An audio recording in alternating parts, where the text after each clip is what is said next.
बिहार की आपराधिक दुनिया में 90 के दशक में पहली बार AK-47 की एंट्री हुई थी। उस समय बिहार में लालू का जंगल राज था।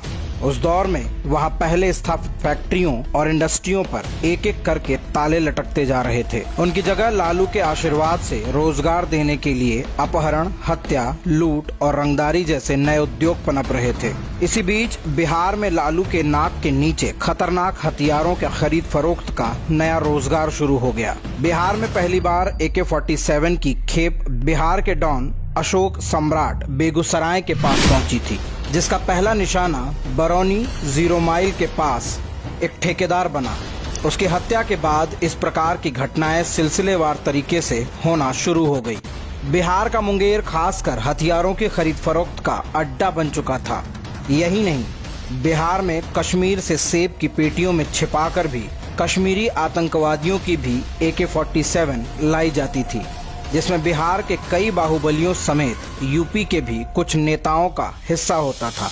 बिहार के सासाराम से 1989 में जेल से फरार होने वाले अपराधी नंद गोपाल पांडे उर्फ फौजी ने अवैध हथियारों के बारे में एक चौंकाने वाला बयान दिया था।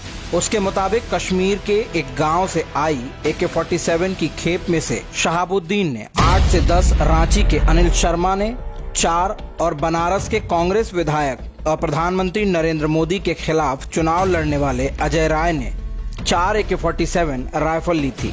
साल 2001 में पुलिस जब RJD नेता शहाबुद्दीन के घर पर छापा मारने पहुंची थी, तो उसी AK-47 से कई घंटों तक पुलिस पर फायरिंग की थी, जिसमें 2 पुलिसकर्मी समेत 10 लोग मारे गए थे। पुलिस ने शहाबुद्दीन के घर से हथियार का भारी भरकम जखीरा भी बरामद किया था, जिसमें 3 AK-47 भी शामिल थी। इतना ही नहीं, लालू के जंगल राज में अंधाधुंध हुए जातीय संघर्षों में भी AK-47 का जमकर इस्तेमाल हुआ था। 1 मिनट में 600 गोलियां उगलने वाली इस AK-47 ने न जाने कितने लोगों को सदा सदा मौत की नींद में सुला दिया गया। अपराध की दुनिया में ऐसी बानगी शायद ही कभी पहले देखने को मिली थी। अमर उजाला की एक खबर की माने 1990 से 2000 तक के बीच हुई आपराधिक घटनाओं में से 25% में AK-47 का इस्तेमाल किया गया था। लालू यादव चाहे जितना अपने सियासी रुतबे दिखाए, लेकिन 90 के दशक में AK-47 का बिहार में आना आज भी लालू यादव के मुंह पर धब्बा और माथे पर कलंक है। बिहार में शहाबुद्दीन इन्हीं खतरनाक हथियारों के दम पर अपना सियासी रुतबा कायम रखा था, जिसमें लालू ने उसे पूरी छूट दी थी।